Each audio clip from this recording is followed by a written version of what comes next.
Look down at your feet. That gray driveway where you park your car every single day. That garage floor where you keep sweeping up dust that somehow never seems to disappear. Or that damp basement wall you try not to think about whenever the spring rains return. To the naked eye, concrete looks as solid as mountain stone. It looks permanent. But what if I told you that under a microscope, the concrete beneath your feet behaves more like a giant, rigid sponge? And what if I told you that every year, a silent and invisible cycle of destruction is slowly eating away at your foundation, your walkways, and eventually, your savings? Now stay with me here. What if the permanent cure to this problem has been sitting near the bottom of industrial catalogs for more than 200 years, costing less than a cup of coffee? I'm talking about a simple mineral powder that nobody can patent, paired with a clear liquid. Chemistry so old that Roman engineers used versions of it to build harbors that are still standing today, yet powerful enough that modern nuclear engineers have turned to the same basic chemistry during some of the worst disasters of our generation. So why do we walk into hardware stores and find ourselves staring at shelves packed with $30 tubes of synthetic caulk and plastic-coated sealers designed to crack, peel, and fail after a few winters? And why does a multi-billion-dollar repair industry keep convincing homeowners to spend thousands of dollars on temporary patches? Today, we're opening the vault of forgotten survival science. We're stripping away the polished marketing, complicated corporate trade names, and manufactured complexity surrounding concrete repair. By the end of this video, you'll understand exactly how to trigger a molecular transformation inside your own concrete this weekend, for less than $25. So grab something warm to drink, settle in, and let's explore how the roots of our past can help us permanently optimize and protect our homes today. Section 1. The sponge under your feet. To understand why your driveway seems to crack a little wider every winter, we first need to understand what concrete really is. Most of us think of concrete as dead, inert stone.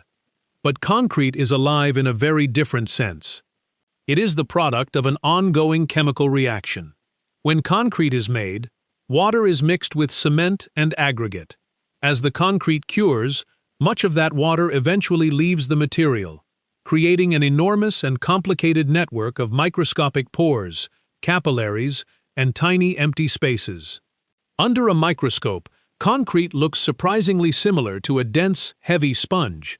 Now think about what happens every time it rains. Through a process called capillary action, the same mechanism that allows water to climb upward through a paper towel against gravity, moisture is pulled deep into the interior of the concrete slab. And that's where the real destruction begins. Water weighs a little more than 60 pounds per cubic foot. When the soil surrounding your foundation becomes saturated, or when water sits in puddles across your driveway, hydrostatic pressure begins to build. That pressure literally forces moisture deeper into those microscopic pore networks. Then winter arrives. When water freezes, it expands by roughly 9%. Inside those tiny capillaries, that expanding ice creates thousands of pounds of hydraulic pressure. The concrete paste begins to develop microscopic fractures. Then a hairline crack appears. More water enters. The next freeze comes, and that crack grows wider. It's almost like compound interest, except instead of growing your money, it's compounding physical destruction, and your home is paying the bill. Every small pit in the driveway, every dusty garage floor, and every damp basement wall is another casualty of that sponge-like internal structure. But what if we could change the chemistry of the sponge itself? What if we could transform those tiny water-carrying capillaries into something closer to solid glass? Section 2. The secret we forgot. To find the answer, we need to travel backward in time. Imagine ancient Rome in the year 108 AD. Emperor Hadrian has just dedicated the Pantheon. Above the building rises a concrete dome roughly 43 meters across, the largest unreinforced concrete dome in human history. No steel reinforcement, no modern polymers. And nearly 2,000 years later, that dome still hasn't crumbled. It hasn't been rebuilt. Tourists continue walking beneath it every single day. So how is that possible? when modern highway bridges and parking structures can begin cracking and deteriorating in less than 50 years. In 2023, scientists at MIT finally cracked part of the mystery.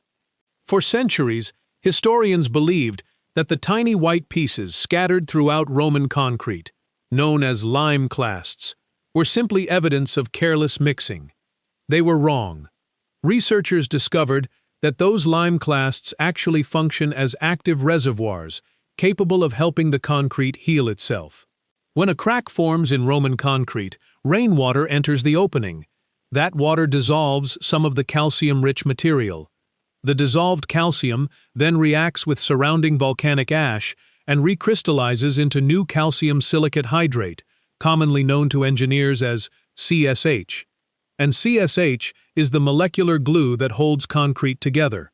In other words, Roman engineers created concrete that could use the environment around it to repair itself from the inside. The very thing entering the crack became part of the cure.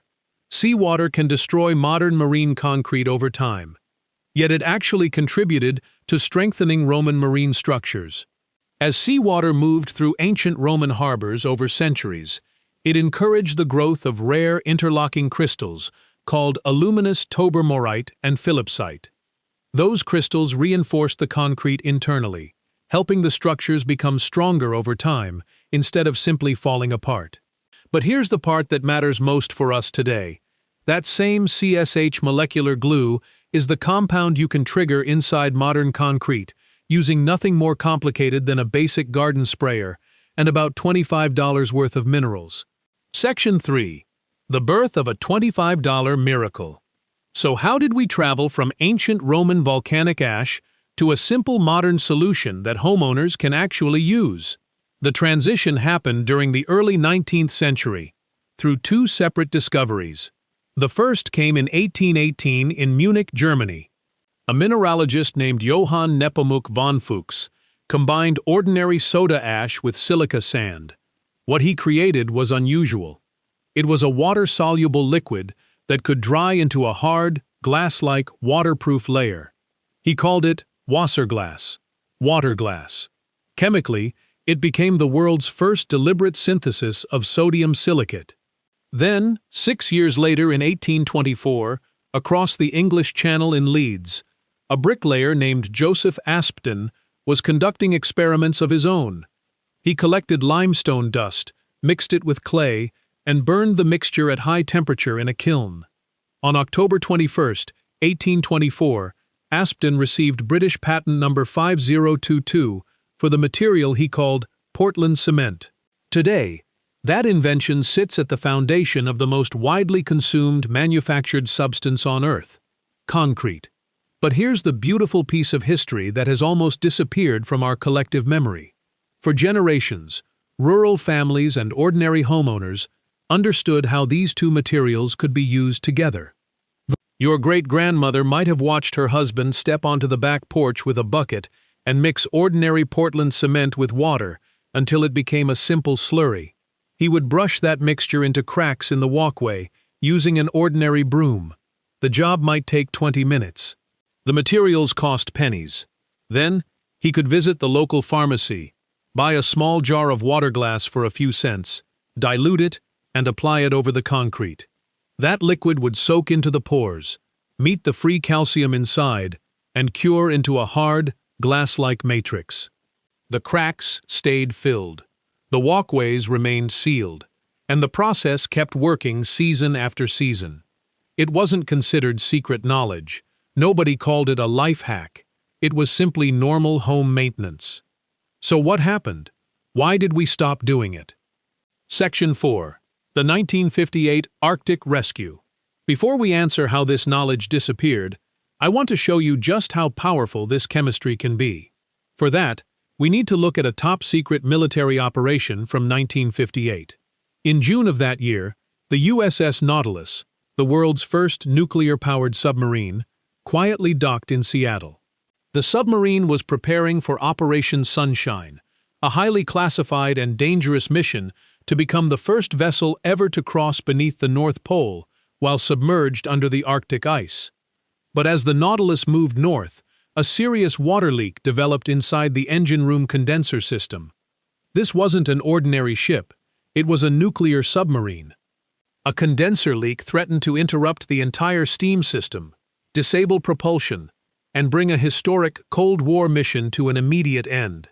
Because of intense secrecy and severe time pressure, sending the submarine through a conventional shipyard repair process simply wasn't an option. The mission was close to being cancelled. Then, in a moment of desperation, Commander William R. Anderson consulted technical advisors who proposed a solution that sounded almost absurdly simple. He ordered members of the crew to put on civilian clothes, take taxicabs into Seattle, and purchase every container of Bars Leak's radiator stop leak they could find at local gas stations. The sailors returned with 140 quarts of the automotive product. Half of it was poured directly into the condenser of a multi-million-dollar nuclear submarine, and the leak stopped. The Nautilus continued its mission. On August 3, 1958, the submarine made history by becoming the first vessel to cross beneath the North Pole while submerged. That condenser never leaked again during the remaining 22 years of the submarine's active service.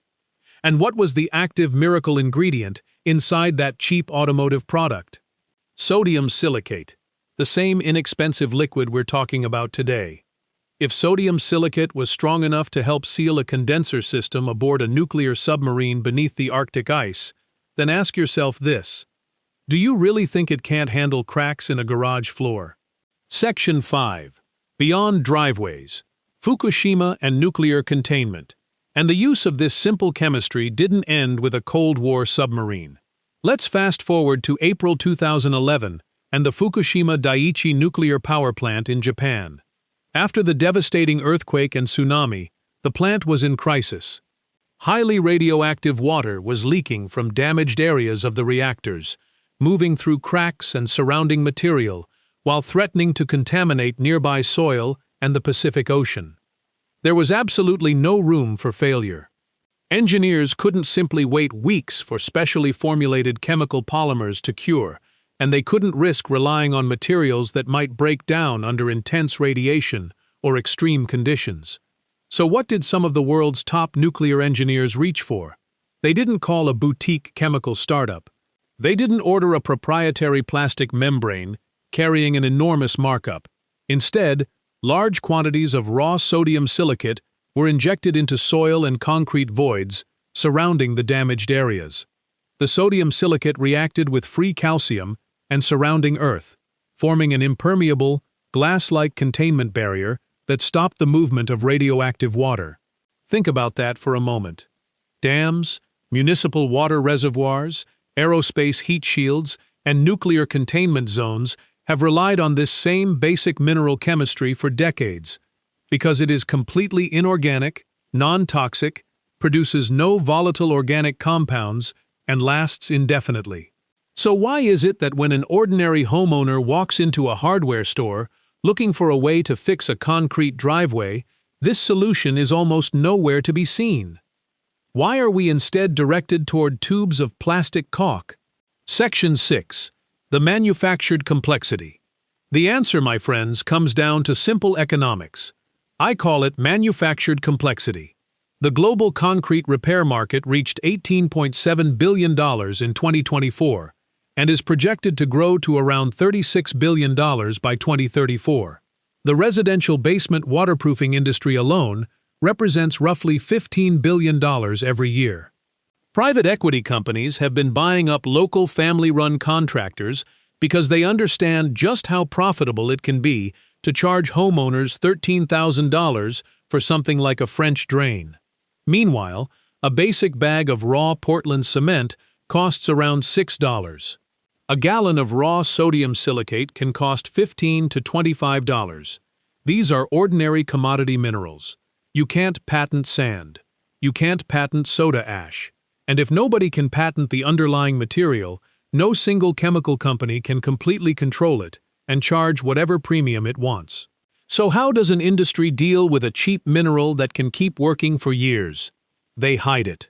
Beginning in the 1950s, The construction products industry consolidated and increasingly repackaged simple compounds under complicated, scientific-sounding trade names. Look at the safety data sheets for some $50 or $100 professional concrete densifiers and sealers, and you'll often find sodium silicate or lithium silicate listed as the main active ingredient. Yet turn the bottle around and look at the marketing on the front. Suddenly, you're buying something called Advanced Penetrating Mineral Hardening Technology, or a crystalline pore-blocking system. The goal is to make concrete repair feel complicated, technical, dangerous, exclusive. Something that supposedly requires a certified contractor arriving in an expensive truck, carrying proprietary equipment, and leaving you with an $1,800 invoice. But chemistry doesn't care about marketing budgets. Calcium silicate hydrate doesn't read brand labels. The molecular reaction happening inside your concrete is the same whether you paid hundreds of dollars to a contractor or bought $25 worth of raw ingredients yourself. It's time to take that knowledge back. Section 7. The Masterclass. How to cure your concrete. If you have cracks in a garage floor, driveway, sidewalk, patio, or basement wall, here's the exact step-by-step process for permanently sealing them this weekend for less than $25. Step 1. Prep the void first. Prepare the crack. Dust, latents, or loose debris left inside can act as a barrier and interfere with the chemical bond. Use a wire brush, screwdriver, or even a pressure washer to clean the crack thoroughly. Then finish with a vacuum or compressed air and remove every remaining trace of fine powder and debris. Step 2. The dampening secret. This is the step that almost every tutorial online gets wrong, and getting it wrong can shorten the life of your repair by years. Many product labels tell you to make sure the concrete is completely dry. For silicate chemistry, that's incorrect. Use a simple spray bottle to moisten the inside of the crack. Sodium silicate needs that moisture to move deeper through the concrete's capillary pathways and begin reacting with calcium hydroxide. If the concrete is completely bone dry, the silicate can react too quickly near the surface. That can seal the pores prematurely, while leaving behind a powdery white residue, instead of allowing the material to penetrate deeper into the slab. Step 3. Pour the slurry. Now we make the filler paste. Take a small bucket and add ordinary raw Portland cement powder, which costs about $6 even for a large bag. Mix it with clean water until the slurry reaches the consistency of thick, smooth paint. Brush that mixture directly into the crack. Use a putty knife or even the back of an old spoon to push the material tightly into the opening. Then level it until it sits flush with the surrounding concrete. This slurry physically fills the empty space while immediately beginning to hydrate and form new CSH crystals. Step 4. Spray the glass. Allow the cement slurry to set for roughly 1 hour. Then, in a plastic bucket, combine 1 part raw sodium silicate liquid, also commonly sold as water glass, with 3 to 4 parts clean water. Pour the diluted mixture into an ordinary plastic garden pump sprayer, the same inexpensive type many people use for weed killer.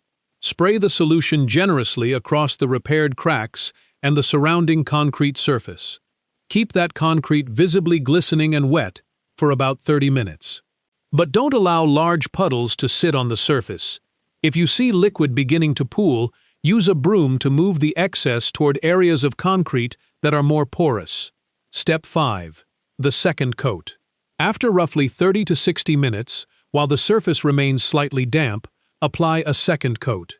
That second application dramatically accelerates crystal growth and helps push the active silicates deeper into the microscopic pore structure of the slab. Within 24 to 48 hours, the reaction is complete. The new cement has bonded with the existing concrete at the molecular level, while the sodium silicate has transformed the surrounding porous sponge into something hard, waterproof, and highly resistant to abrasion, almost like solid glass inside the concrete itself. Section 8. The honest truth at the roots. Survived, I believe honesty has to come before everything else. And because I respect you and your home, I need to explain exactly what this $25 miracle cannot do. First, Sodium silicate is a poor densifier. It is not a structural adhesive. If your foundation is visibly bowing inward, your house is actively settling, or you're dealing with large structural cracks wider than 1/8 of an inch caused by moving ground, a chemical sealer isn't going to save the structure. In situations like those, you need a structural engineer, carbon fiber reinforcement straps, or active underpinning. Second, raw sodium silicate is highly alkaline, with a pH approaching 12.5, so treat it with basic safety respect. Wear protective gloves and safety glasses whenever you're applying it.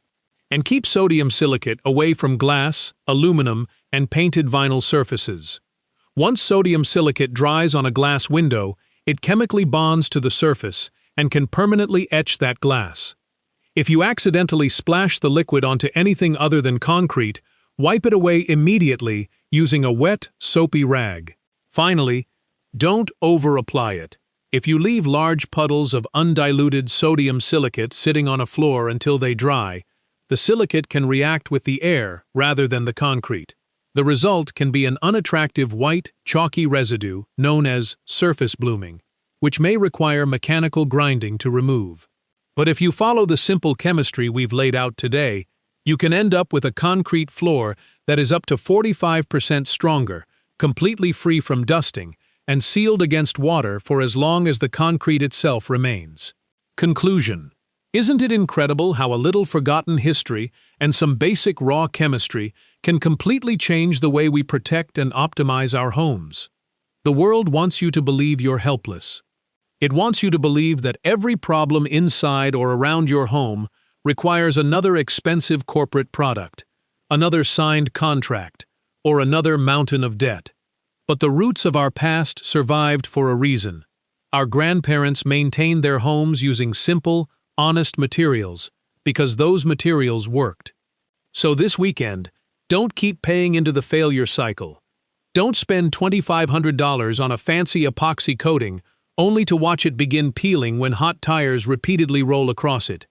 Spend $25 instead. Take back a little of your independence. Trigger a molecular reaction that's nearly 2,000 years old right inside your driveway. Then watch the water bead on the surface and roll away. And if this video opened your eyes to something useful, hit the subscribe button, ring the bell, and share it with someone who's been fighting a losing battle against cracked concrete. Every share puts another piece of honest, forgotten survival science back into the hands of someone who might actually need it. Thank you so much for spending this time with me today. Keep your roots strong, keep optimizing your space, and I'll see you inside the next vault.